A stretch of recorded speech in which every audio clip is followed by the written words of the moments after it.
जय श्री कृष्णा। आप सभी को आषाढ़ मास की योगिनी एकादशी के पारण दिवस की ढेरों शुभकामनाएं। प्रिय भक्तों, आज के इस वीडियो में हम बात करेंगे कि योगिनी एकादशी का व्रत पारण आप कब करें, किस विधि से करें, किन नियमों का पालन करते हुए करें, कौन सी गलती है जो आपको भूल से भी नहीं करनी है, क्योंकि शास्त्र कहते हैं कि यदि पारण ना किया जाए तो आपको व्रत का केवल 30% पुण्य ही प्राप्त होता है। पारण गलत विधि से किया जाए तो आपको पुण्य के स्थान पर पाप की प्राप्ति भी हो सकती है। इसीलिए पारण आवश्यक भी है और सही विधि से करना अनिवार्य भी है, तभी आपको अपने एकादशी व्रत का फल पुण्य प्राप्त होता है, तभी आपको आपके सद्कर्म जो हैं वो प्राप्त होते हैं और इसके फल स्वरूप आपके जीवन की जो अभिलाषाएं हैं उनकी पूर्ति होती है। इसीलिए प्रिय भक्तों, प्रत्येक एकादशी पर हम आपके लिए पारण स्पेशल वीडियो लेके आते हैं, पारण विशेष वीडियो लेके आते हैं, जिसमें आपको इस एकादशी के पारण से संबंधित महीन से महीन जानकारी, छोटी से छोटी जानकारी आपको प्रदान करते हैं। ये आपको लाभ पहुंचाती है, आपकी सहायता करती है पारण को सही प्रकार से करने में और भगवान श्री हरि का आशीर्वाद प्राप्त करने में। तो पारण पे कब उठना चाहिए, क्या खाना चाहिए, क्या मंत्र जपना चाहिए, इस एकादशी का मंत्र क्या है, इस एकादशी पर भगवान को भोग क्या लगाना चाहिए, किस विधि से लगाना चाहिए, पूजन कैसे करना चाहिए, क्या कथा सुननी चाहिए, ये संपूर्ण जानकारी आपको इस वीडियो के माध्यम से हम प्रदान करेंगे। जानकारी आरंभ करें उससे पहले आपसे निवेदन है कि वीडियो यदि थोड़ा सा भी उपयोगी लगे तो कृपया एक बार लाइक अवश्य कर दीजिएगा, क्योंकि आपका एक लाइक हमारे लिए बहुत ही महत्वपूर्ण होता है। और क्योंकि ये जानकारी सभी जगह उपलब्ध नहीं होती है, तो हो सके तो इसे अधिक से अधिक लोगों के साथ शेयर कीजिए, साझा कीजिए, पहुंचाइए, जिससे कि सभी लोग इसका लाभ ले सकें और सही प्रकार से पारण करके पुण्य अर्जित कर सकें। आप सोचेंगे कि जी हम क्यों भेजें इसको, क्यों पहुंचाएं, किसी और को क्यों फॉरवर्ड करें, हमें क्या लाभ। भगवान से संबंधित जो भी सही जानकारी आप प्रचारित प्रसारित करते हैं तो भगवान कहते हैं कि उन्हें परमात्मा का आशीर्वाद प्राप्त होता है। भगवान कहते हैं कि जो मेरे शास्त्रों को प्रचार प्रसार करता है, आगे बढ़ाता है, लोगों को पहुंचाता है, उस पर सदा मेरी कृपा होती है। और जब आप ये जानकारी भेजेंगे तो इससे बाकी लोग पूजन करके लाभ लेंगे। जब उन्हें लाभ प्राप्त होगा तो उसका कुछ प्रतिशत आपको भी मिलेगा, क्योंकि ये आपके द्वारा सही जानकारी उन तक पहुंची थी। तो इसीलिए परमात्मा का आशीर्वाद प्राप्त करने के लिए अवश्य ही आप इसे फॉरवर्ड करें। साथ ही अपने व्रत की सफलता के लिए और भगवान श्री हरि का आशीर्वाद प्राप्त करने के लिए कमेंट बॉक्स में अवश्य लिखिएगा जय श्री हरि या ओम नमो भगवते वासुदेवाय।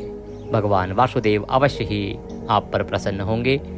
आप देख रहे हैं देवभूमि ज्योतिष संस्थान का प्रतिष्ठित YouTube चैनल देवभूमि धार्मिक। हम यहाँ पर सभी व्रत और त्योहारों की सही शास्त्रीय जानकारी प्रदान करते हैं। सभी व्रत और त्योहारों के बारे में आपको बताते हैं कि कौन सा व्रत और तिथि किस दिन है, कब है, पंचांग में क्या वर्णन है, शुभ मुहूर्त क्या है, और साथ ही बताते हैं कि किस विधि से आपको पूजन करना चाहिए, क्या इसके नियम हैं, क्या इसकी कथा है।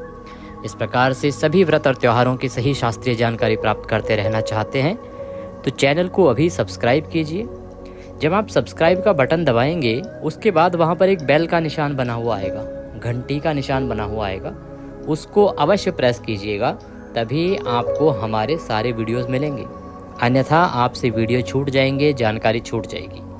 तो कृपया चैनल को सब्सक्राइब कीजिए और बेल आइकन को प्रेस कीजिए। आइए प्रिय भक्तों, बात करते हैं योगिनी एकादशी व्रत पारण की। आप सभी ने व्रत किया है 22 जून को, जो कि द्वादशी युक्ता श्रेष्ठ व्रत था। इसका पारण आपको 23 तारीख को करना है। पारण का शुभ मुहूर्त क्या रहेगा, क्या समय रहेगा, क्या भोग रहेगा, क्या मंत्र रहेंगे, इसकी जानकारी देते हैं। प्रिय भक्तों, ये जो आपने एकादशी का व्रत किया है, इस एकादशी का पुण्य बहुत अधिक है। शास्त्र बताते हैं कि ये एकादशी आपको 88,000 ब्राह्मणों को भोजन कराने का पुण्य प्रदान करती है। अर्थात आप जब इसका सफलतापूर्वक व्रत कर लेते हैं, पूजन कर लेते हैं, कथा श्रवण कर लेते हैं, तो व्रत की पूर्णता के बाद आपको 88,000 ब्राह्मणों को भोजन कराने से जो फल मिलता, 88,000 ब्राह्मणों को भोजन कराने से जो फल मिलता, उतना फल केवल इस एकादशी के व्रत को कर लेने मात्र से प्राप्त हो जाता है। इतना अधिक फल है इसका, सभी पापों का नाश होता है। पुराण बताते हैं कि ये एकादशी न केवल परलोक सुधारती है, वरन ये इस लोक के जो भी आपके भोग हैं उनको भी आपको प्राप्त करने में सहायता देती है। भोग अर्थात जिनकी आवश्यकता है इस जीवन में, इस जीवन को जीने के लिए जिन जिन चीज़ों की आवश्यकता है वो सभी इस एकादशी के व्रत के प्रभाव से आपको प्राप्त होते हैं। जीवन के सभी ऐश्वर्यों को प्राप्त करते हैं आप, और उन ऐश्वर्यों को भोग करके और परलोक को जाते हैं। अर्थात जब तक आप रहेंगे इस पृथ्वी पर आपको सभी सुख सुविधाएं प्राप्त होंगी, और जब आपका समय आएगा तो आपको वैकुंठ भी यही एकादशी के व्रत के फल से प्राप्त होगा। इसीलिए इस एकादशी का व्रत निश्चित रूप से सफलतापूर्वक सभी को करना चाहिए। आशा करते हैं आपने विधि पूर्वक पूजन कर लिया होगा। पूजन करने के बाद नियमों के अनुसार दिन को व्यतीत किया होगा। ब्रह्मचर्य जो कि दशमी तिथि को धारण करना था आपने धारण किया होगा। आज के दिन आपको शहद का प्रयोग नहीं करना था, पंचामृत में भी नहीं करना था, और दशमी तिथि से ही कुछ चीज़ों को त्याग देना होता है। इसके विषय में हमने पहले भी बताया था, तो आपने त्याग दिया होगा। अब बात आती है कि सायंकाल को, तो सायंकाल को कीर्तन करना होता है। आपने कीर्तन किया होगा। कीर्तन के रूप में अगर कुछ ना मिले, मंदिर आदि ना जा पाएँ, तो YouTube पर ही विष्णु सहस्त्र नाम सुन लिया करें। गीता का 7वां अध्याय, गीता का सार हम अपलोड करते हैं, वह सुना करें, या नारायण रक्षा कवच भी साथ में सुन लिया करें। इन सब को सुनने से आपको सायंकाल को प्रभु का कीर्तन करने का फल प्राप्त होगा। रात्रि को संभव हो तो जागरण करें, संभव हो तो पृथ्वी पर शयन करें, और पारण के लिए सूर्योदय से पहले अवश्य ही उठ जाएं। ब्रह्म मुहूर्त का प्रयास करें। ब्रह्म मुहूर्त में उठना सबके लिए संभव नहीं है, तो आप सूर्योदय से पहले अवश्य उठ जाएं। उठने के बाद स्नान आदि करने के बाद स्वच्छ वस्त्र धारण कीजिए। स्वच्छ वस्त्र धारण करके भगवान सूर्य देव को आज आप अवश्य रूप से जल दीजिएगा। आषाढ़ का महीना है, आषाढ़ में सूर्य देव को द्वादशी के दिन अवश्य जल देना चाहिए। पारण दिवस है आपका। जो जल आप देंगे उसमें थोड़ी सी रौली डाल लीजिएगा, संभव हो तो लाल रंग का फूल डाल लीजिएगा, और ओम रवये नमः इस मंत्र का जाप करते हुए, ये मंत्र बोलते हुए अर्घ दीजिएगा, जल दीजिएगा सूर्य देव को। ओम रवये नमः सूर्य देव को जल दीजिएगा। बाकी अगर पीपल भी है आपके यहाँ पे, पीपल को जल दे सकते हैं। तुलसी माता को जल नहीं दिया जाएगा, तुलसी माता की पूजा नहीं की जाएगी। कहें तो आपको तुलसी माता को हाथ भी आप नहीं लगाएंगे, क्योंकि तुलसी का पत्ता यदि भूल से भी द्वादशी के दिन टूट जाए तो वह घोर अपराध की श्रेणी में आता है। इससे संबंधित एक वीडियो हमने आपको प्रदान किया था, जिसमें 5 पुराणों से हमने जानकारी आपके लिए एकत्र की थी कि किस किस पुराण में क्या लिखा है, कब कब तुलसी माता को नहीं छूना है, पत्ता आदि नहीं तोड़ना है, जल आदि नहीं अर्पित करना है। ये संपूर्ण विधि हमने आपको बताई थी। आपने वीडियो नहीं देखा है तो अवश्य देख लीजिएगा। उसमें भी वर्णन आता है। शास्त्र कहते हैं कि माता सीता से गलती से द्वादशी के दिन एक बार तुलसी का पत्ता टूट गया था। वो गलती से चली गई जल देने के लिए। वहाँ जाके उनको याद आया कि आज तो द्वादशी है, तो जल तो उन्होंने अर्पित नहीं किया। जैसे ही वो मुड़ के वापस जाने लगी तो उनकी जो चुनरी थी उससे अटक के एक तुलसी का पत्ता टूट गया, और उसका पाप उन्हें प्राप्त हुआ। इस पाप के परिणाम स्वरूप देव ऋषि नारद जब उनके अयोध्या में पधारे तो उन्होंने माता सीता के हाथों से जल ग्रहण करना भी मना कर दिया, क्योंकि उनके हाथों से यह अपराध हो रखा था। तो आप सोचिए कितना बड़ा पाप है।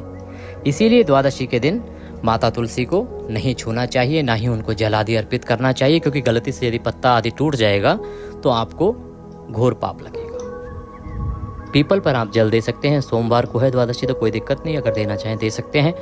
पितरों के निमित्त भी आप जल अर्पित कर सकते हैं। ये सब कर्म करने के बाद आप पूजा की सामग्री एकत्र कीजिए।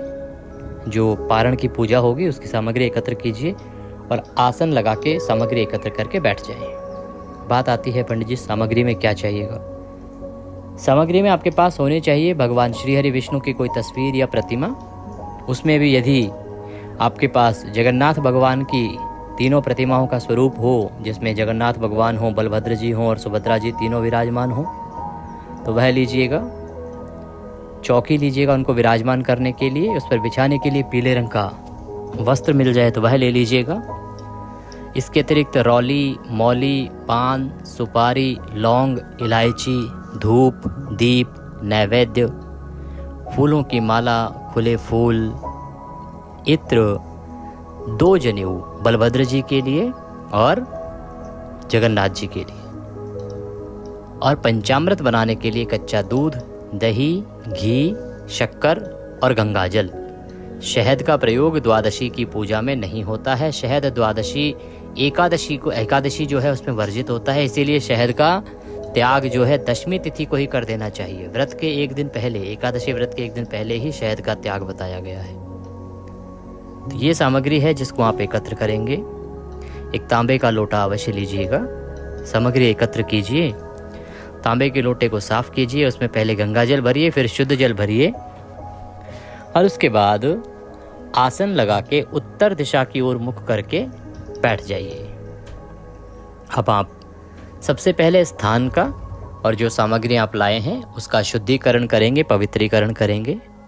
हम यहाँ से मंत्र पढ़ते हैं। आप एक फूल ले लीजिए, फूल के माध्यम से जल के छींटे दीजिए। जो लोटे में जल भरा हुआ है उससे छींटे दीजिए। ओम पवित्र हो अपवित्रांग सर्वांग वस्थांग दोपी वम यह स्मरेत पुंडरीकाक्षम सभयंतरः शुचिः ओम। इस प्रकार से जल के छींटे देके आपने स्थान का शुद्धिकरण किया है। जो सामग्री आप लाए थे उसका शुद्धिकरण किया है। अब आप अपने हाथ धो लीजिए। हस्तो प्रक्षालनम, एक चम्मच से अपने हाथ पे जल लीजिए। हस्तो प्रक्षालनम, हाथ धो लीजिए। चौकी को बिछाइए, चौकी पर पीला वस्त्र बिछाइए। हाथ में पुष्प लीजिए।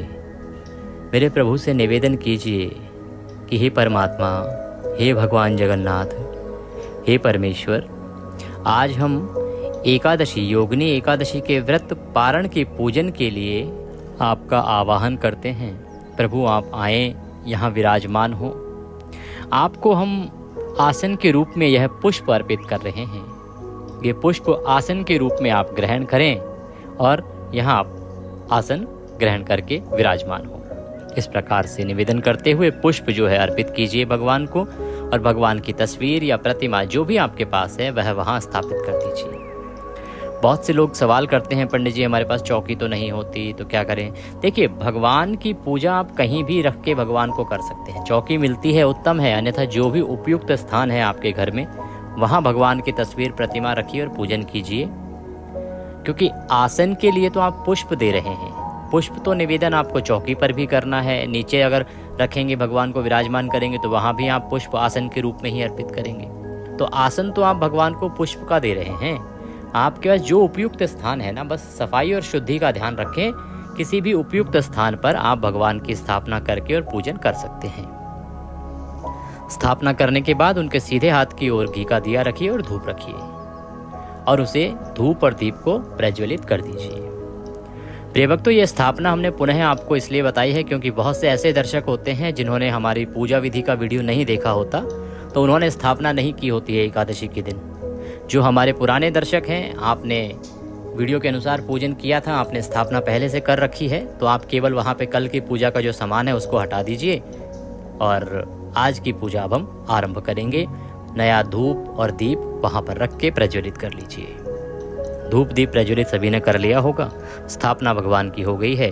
अब हम पूजन आरंभ करेंगे। अब सबसे पहले अपने हाथ धो लीजिए। हस्तो प्रक्षालनम, हाथ धो के और 3 बार आप जल आचमनी करेंगे। चम्मच से एक एक चम्मच जल एक एक मंत्र बोलने पर अपने सीधे हाथ पे लीजिएगा और उससे आचमनी कीजिएगा।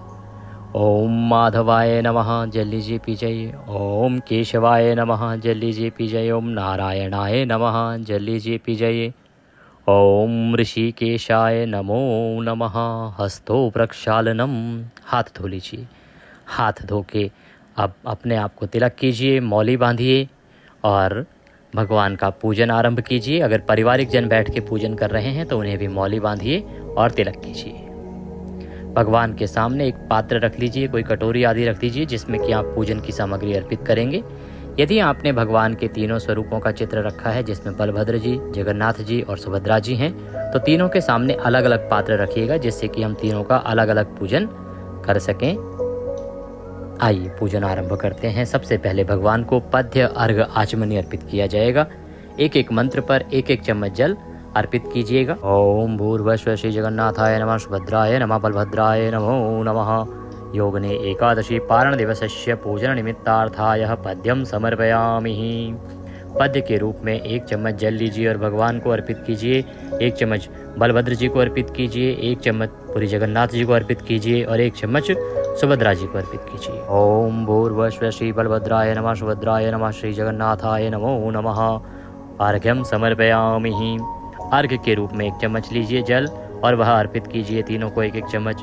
ओम भूर्भुवः श्री जगन्नाथाय नमः, श्री बलभद्राय नमः, श्री सुभद्राय नमो नमः। आचमनीम समर्पयामि। आचमनी के रूप में एक चम्मच जल लीजिए और अर्पित कीजिए भगवान को, तीनों को एक एक चम्मच जल अर्पित करेंगे। आपने पद्य, अर्घ्य और आचमनी भगवान को कराई है। अब भगवान को स्नान कराएंगे। स्नान कराने के लिए एक एक चम्मच जल अर्पित कीजिएगा। ओम भूर्भुवः श्री जगन्नाथाय नमः, सुभद्राय नमः, बलभद्राय नमः। स्नान निमित्तार्थाय जलम समर्पयामि। जल अर्पित कीजिए एक एक चम्मच। स्नान के बाद पंचामृत से स्नान कराया जाता है प्रभु को। पंचामृत से स्नान कराने के लिए कच्चा दूध, दही, घी, शहद और शक्कर, इन पांचों चीज़ों को मिला के पंचामृत बनाइए। पंचामृत को फूल पर लगा लीजिए। 3 फूल पर पंचामृत लगा लीजिए और तीनों को एक एक फूल पंचामृत लगा हुआ अर्पित कीजिएगा। ओम भूर्भुवः श्री जगन्नाथाय नमः, बलभद्राय नमः, सुभद्राय नमो नमः। पंचामृत स्नान निमित्तार्थाय पंचामृतम समर्पयामि। पंचामृत अर्पित कीजिए भगवान को। पंचामृत से स्नान कराने के बाद पुनः शुद्धोदक स्नान होता है। शुद्ध जल से स्नान कराएंगे। ओम भूर्भुवः श्री जगन्नाथाय नमः, श्री बलभद्राय नमः, सुभद्राय नमो नमः। शुद्धोदक स्नान निमित्तार्थाय शुद्ध जलम समर्पयामि। शुद्ध जल अर्पित कीजिए भगवान को। शुद्ध जल स्नान कराने के बाद वस्त्र अर्पित करेंगे। वस्त्र के रूप में मौली का एक टुकड़ा तोड़िएगा और एक एक टुकड़ा मौली तीनों रूपों को अर्पित कीजिएगा। ओम भूर्भुवः श्री सुभद्राय नमः, बलभद्राय नमः, श्री जगन्नाथाय नमो नमः। वस्त्रम समर्पयामि। वस्त्रम उपवस्त्रम यज्ञोपवीतम। यज्ञोपवीत अर्पित करेंगे भगवान को। यज्ञोपवीत क्या होता है? जनेऊ। जनेऊ लीजिएगा। जनेऊ केवल बलभद्र जी को और जगन्नाथ जी को ही अर्पित होगी, सुभद्रा जी को नहीं। और जनेऊ पर पहले रौली, कुमकुम आदि से तिलक कर लीजिएगा। ओम भूर्भुवः श्री जगन्नाथाय नमः, बलभद्राय नमः। यज्ञोपवीतम समर्पयामि। भगवान को यज्ञोपवीत अर्पित कीजिए। यज्ञोपवीत अर्पित करने के बाद भगवान को इत्र लगाएंगे। इत्र को फूल पर लगा लीजिए। 3 फूल लीजिए, तीनों फूल पर थोड़ा थोड़ा इत्र लगा लीजिए या रुई लीजिए और 3 स्थान पर 3 जगह पर लगा लीजिए और फिर अर्पित कीजिएगा। ओम भूर्भुवः श्री जगन्नाथाय नमः, श्री बलभद्राय नमः, सुभद्राय नमो नमः। इत्रम समर्पयामि। तीनों को इत्र अर्पित कीजिए। इत्र अर्पित करने के बाद भगवान को तिलक लगाएंगे। ओम भूर्भुवः श्री जगन्नाथाय नमः, बलभद्राय नमः, सुभद्राय नमो नमः। तिलकम समर्पयामि। तिलक अर्पित कीजिए भगवान को। प्रेम से तिलक लगाइए। तिलक लगाने के बाद भगवान को पुष्प अर्पित करेंगे, फूल अर्पित करेंगे। माला है तो माला पहनाइएगा। ओम भूर्भुवः श्री जगन्नाथाय नमः, बलभद्राय नमः, सुभद्राय नमो नमः। पुष्पम समर्पयामि। माल्यार्पणम कुरु। माला अर्पित कीजिए, पुष्प अर्पित कीजिए भगवान को। माला अर्पित करने के बाद, पुष्प अर्पित करने के बाद भगवान को धूप दिखाएंगे और दीप दिखाएंगे। ओम भूर्भुवः श्री जगन्नाथाय नमः, बलभद्राय नमः, सुभद्राय नमो नमः। धूपम अर्पयामि। ओम भूर्भुवः श्री जगन्नाथाय नमः, बलभद्राय नमः, सुभद्राय नमो नमः। दीपम दर्शयामि। धूप दिखाइए भगवान को, दीप दिखाइए भगवान को और नैवेद्य अर्पित कीजिए। नैवेद्य के रूप में मीठा है तो मिठाई अर्पित कीजिए, फल है तो फल चढ़ाइएगा, अन्यथा मिश्री ले लीजिएगा और मिश्री अर्पित कीजिएगा। ओम भूर्भुवः श्री जगन्नाथाय नमः, श्री बलभद्राय नमः, सुभद्राय नमो नमः। नैवेद्यम समर्पयामि। नैवेद्य अर्पित कीजिए प्रेम से। नैवेद्य के बाद जलाचमनी कराएंगे। ओम भूर्भुवः श्री जगन्नाथाय नमः, बलभद्राय नमः, सुभद्राय नमो नमः। जलाचमनीम समर्पयामि। 1 चम्मच जल लीजिए, अर्पित कीजिए। तांबूल अर्पित करेंगे। तांबूल क्या होता है? पान का पत्ता लीजिए, 2 लौंग, 2 इलायची और 1 सुपारी उसमें रखिए, भगवान को अर्पित कीजिए। ओम भूर्भुवः श्री जगन्नाथाय नमः, बलभद्राय नमः, सुभद्राय नमो नमः। ताम्बूलम समर्पयामि। ताम्बूलम पूंगी फलम शुभ दक्षिणायाम। जो भी दक्षिणा अर्पित करना चाहते हैं भगवान को दक्षिणा अर्पित कीजिएगा हाथ जोड़ के। ओम भूर्भुवस्सुः श्री जगन्नाथाय नमः, बलभद्राय नमः, सुभद्राय नमो नमः। शुभ दक्षिणायाम समर्पयामि। दक्षिणा अर्पित कीजिए, हाथ जोड़ के नमस्कार कीजिए भगवान को और विष्णु सहस्त्र नाम का श्रवण कीजिए या पठन कीजिए। विष्णु सहस्त्र नाम सुनने के बाद भगवान की आरती कीजिएगा। आरती करने के बाद आप पारण के लिए भोग लगाइएगा। बात आती है पारण का भोग किस चीज़ का लगेगा। भगवान जगन्नाथ को भोग लगाना है आपने मालपुए का, तो आपने मालपुए बनाए हों या तो मालपुए, नहीं तो खिचड़ी का भोग भी लगा सकते हैं। ये दोनों ना हो तो फिर पीले चावल का भोग लगा सकते हैं, वो सभी एकादशियों पर लगाया जाता है। इसके अतिरिक्त अगर ये भी ना हो तो जो भी कोई सात्विक भोजन आप घर में बनाएं वह भोग के रूप में प्रयोग कीजिएगा। सात्विक आहार जिसमें लहसुन प्याज आदि का प्रयोग ना किया गया हो। थाली में सजाइए भोग सजाइए थाली में और तुलसी का पत्ता रखिए उसमें। सामने रखिए प्लेट भगवान के, पर्दा कर दीजिए, भगवान से प्रेम से निवेदन कीजिए भोग लगाने के लिए। ओम नाभ्यः आशिहिदन्तरिक्षं शिष्णुः जोः समवर्ततः पद्भ्यां भूमिर्दिशां श्रोत्रां तथा लोकां कल्पयनः। इस प्रकार 2 बार ताली बजाइए, पर्दा हटा दीजिए, भगवान को आचमनी कराइए जल की। चम्मच में जल लीजिए, थाली के चारों तरफ घुमाइए और अर्पित कर दीजिए। इस प्रकार आपने भगवान को भोग लगाया है। अब थाली उठा लीजिए, बाकी प्रसाद में मिला दीजिए। जब आप भोजन ग्रहण करेंगे तो सबसे पहले अन्न ग्रहण जो है इसी में से कीजिएगा, इसी प्रसाद से ग्रहण कीजिएगा। इसके बाद आपको पुष्पांजलि करनी है, जो कि अनिवार्य प्रक्रिया है पूजन की। तो आप हाथों में पुष्प ले लीजिए, भगवान से निवेदन करेंगे। यहाँ पर आप अगर आपसे कोई गलती हुई है व्रत में, जिसका आपको ज्ञान भी हो गया हो कि हाँ आपसे व्रत में कोई गलती हो गई है, तो उसके लिए क्षमा याचना भी इसी में कीजिएगा। ये अनिवार्य प्रक्रिया है, इसके बिना पूर्ण नहीं होती है कोई भी पूजा। हाथों में पुष्प ले लीजिए। आवाहनम न जानामि विसर्जनम पूजम चैवम न जानामि क्षम्यतां परमेश्वरः। हे प्रभु, ना हम आपका आवाहन जानते हैं, न पूजन जानते हैं, न विसर्जन जानते हैं। हम तो अज्ञानी जीव हैं। जैसी बन पड़ी है वैसी सेवा आपके श्री चरणों की है। इसमें जाने अनजाने में हमसे कोई गलती, कोई त्रुटि, कोई भूल हो गई हो तो प्रभु से क्षमा कीजिएगा। हमने ये 2 दिन का अनुष्ठान किया है, दशमी से नियमों को धारण किया है, एकादशी का व्रत किया है और द्वादशी को आज व्रत पारण पूजन किया है। इसमें अगर हमसे कोई भी त्रुटि हो गई हो तो प्रभु उसके लिए हम क्षमा याचना करते हैं। आपसे अगर कोई गलती हुई है जिसके बारे में आपको ज्ञात है तो उसका वर्णन भी प्रभु के सामने करके क्षमा याचना कीजिए। इसके निमित्त आपको अर्पित करने के लिए हमारे पास कुछ नहीं है, तन मन धन सब कुछ आप ही का है। प्रभु हमारे पास क्या है? मालती मलकादाति सत्पत्रादि संयुक्तम पुष्पांजलि मया दत्ताम ग्रहणाम परमेश्वरः। यह पत्र पुष्प की भेंट है, इसे आप स्वीकार करें और दया का आशीर्वाद प्रदान करें। इस प्रकार से पुष्प भगवान के चरणों में अर्पित कर दीजिए, हाथ जोड़ के नमन कीजिए और परिक्रमा कीजिए। ये आपकी पारण की पूजा यहाँ पर पूर्ण होती है। ये पूजन करने के बाद आपको ब्राह्मण को भोजन कराना चाहिए। भोजन ना करा पाए तो ब्राह्मण के निमित्त आपको दान दक्षिणा अवश्य देनी चाहिए। आप चाहें तो फल, बिस्किट और दक्षिणा रख के वह दे सकते हैं ब्राह्मण को, या केवल दक्षिणा दे सकते हैं ब्राह्मण को, लेकिन ब्राह्मण के निमित्त आज आपको दान अवश्य करना चाहिए। आप यदि कोई भी दान राशि आदि हमें भेजना चाहते हैं तो कमेंट बॉक्स में लिख के पूछ लीजिएगा, आपको जानकारी प्रदान कर दी जाएगी। दान दक्षिणा देने के बाद अब आपको व्रत का पारण करना है। आसन लगा के बैठ जाएं, मंत्र बोलेंगे ओम नीलमाधवाय नमः, ओम नीलमाधवाय नमः, ओम नीलमाधवाय नमः। यह मंत्र बोलिएगा और 5 बार मंत्र बोल के तुलसी का पत्ता मुंह में रखिएगा, जल ग्रहण कीजिएगा, व्रत का पारण कीजिएगा। आहार के रूप में पहला ग्रास अन्न वही खाएंगे जो भगवान को भोग लगाया गया है। इस प्रकार से आपको व्रत का पारण करना है। अब बात आती है करना कब है पारण। पारण के लिए शुभ समय रहेगा 5:24 से और 7:10 तक 23 जून को। जानकारी थोड़ी भी अच्छी लगी हो तो लाइक अवश्य कीजिएगा। कमेंट बॉक्स में अवश्य लिखिएगा जय श्री हरि या ओम नमो भगवते वासुदेवाय। चैनल पर नए हैं तो सब्सक्राइब अवश्य कर लीजिएगा, जिससे कि सभी सही जानकारियां प्राप्त करते रहें, और अधिक से अधिक लोगों तक शेयर कीजिए जिससे सबको सही जानकारी प्राप्त हो सके। नारायण सब पर कृपा करें। हरे कृष्ण।